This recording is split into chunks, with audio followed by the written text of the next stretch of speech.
In the last episode, we talked about EA providing a primary innovation year after year with these early PS3/360 era titles. 07 was the year of the skill stick, 08 was the year of the skill stick, but with major skating improvements, and now we've arrived here, NHL 09, the year of defense and checking. Oh, and two new modes that never caught on, EA SHL and Be a Pro. That said, before we get to the good, let's get to the bad. Career point totals have been rolled back. You'll still see the cumulative totals, but you can only see the prior few seasons for whatever reason. Not cool. Also, national anthems are out of the game. They've been replaced with the near iconic opening cutscene, but I know I'm not the only one who finds these spinning logos to be an eyesore. Overall, as you'd expect, NHL 09 is an improvement over its predecessor. Defense did get a bump up with the defensive skill stick being more refined. Stick lifts are now a feature, as is the ability to flip dump the puck and protect it. That's right, all of these features were new. Checking, as I mentioned, has been improved, but I honestly can't say it's that big of an improvement. It still feels way too inconsistent, and like more of a coin flip, really, as to whether or not you're actually going to get the animation to trigger.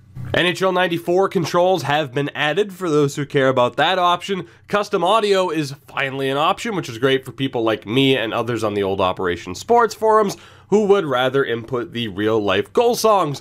By the way, EA, I know I'm not the only one who thinks this way. I'd much rather see the licenses to all the real-world goal songs than to have Imagine Dragons or whatever other expensive artist on the soundtrack, especially when we live in the Spotify age, and you just have to wonder how many people are actually listening to the soundtrack in the first place. While the servers are obviously down at this point, there's clearly more to the online features.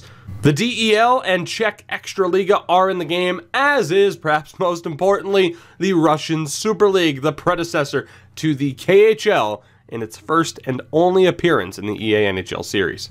There are more tournaments in the game, which is nice. It'd still be great to see tournaments factor into franchise mode, whether that be the Olympics, the World Cup, or whatever. There's no reason it can't be done. We've seen what FIFA has done in terms of career mode, with or without proper licensing, in terms of utilizing the Champions League and other tournaments.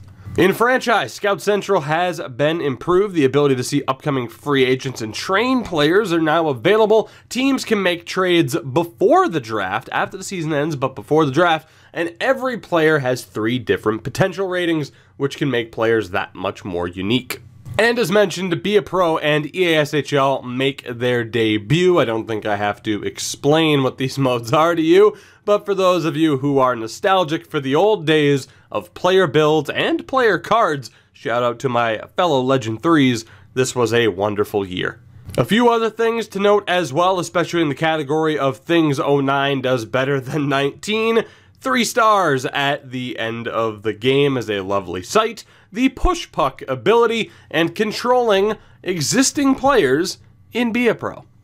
There's no doubt about it, NHL 09 is the most complete hockey experience we've seen from EA yet in this series. If NHL 10 was the knockout punch to 2K Sports hockey efforts, 09 is the setup liver shot just before that, which often goes unnoticed. But on the flip side, NHL 09 also cements this fact. We've already reached the point in this series where the majority of what we'll be discussing will be improvements as compared to the previous title, rather than how the game stacks up to 19.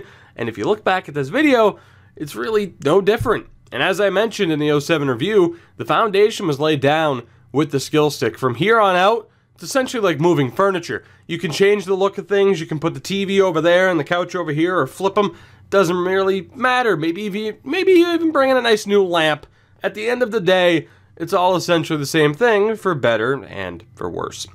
These videos, I feel like, keep getting a tad bit shorter, but I do thank you for those, for those of you who have continued to follow along with me on this journey, whether it be on Twitch, YouTube, or both. Again, we are going to finish looking at the remaining games in the series, 10 through 15 on the 360, before potentially revisiting some other titles. Although, granted, it's going to be kind of weird to take a look at NHL 04 after we get to NHL 15, but maybe, just maybe, that'll be done. Maybe we'll go through as much of the 2K series as we can. I don't know. We'll figure it out. Thank you for watching, though. Support the video, support the channel in any way you deem necessary. Check out everything in the description. If you've already done it, do it again. And until next time, have a good one. Take it easy, and I'll see you then.